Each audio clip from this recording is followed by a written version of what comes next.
Louis a été victime d'une agression dans un champ en compagnie de Robin dans un si grand soleil. En effet, les deux adolescents avaient trouvé un endroit pour faire la fête. Seulement, ils se sont fait attaquer par Lionel Beaufort.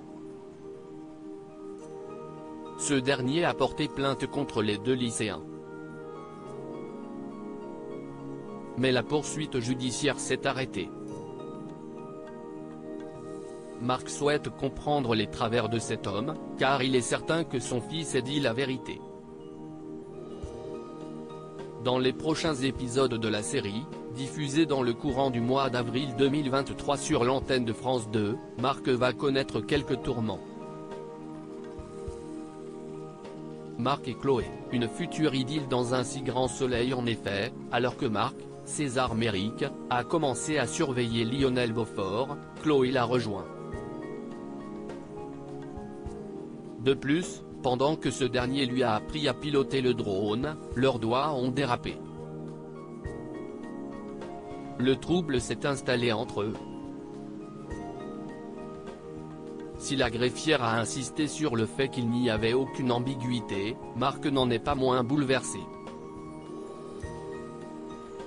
Il semble faire le deuil de Myriam, Pauline Paolini, en ayant un coup de foudre saisissant pour la compagne du docteur Cresson, Guillaume Delorme.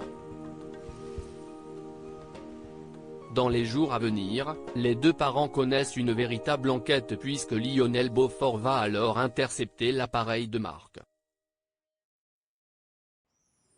L'agresseur de Louis, Sylvain Bocara, et Robin passe donc à la menace.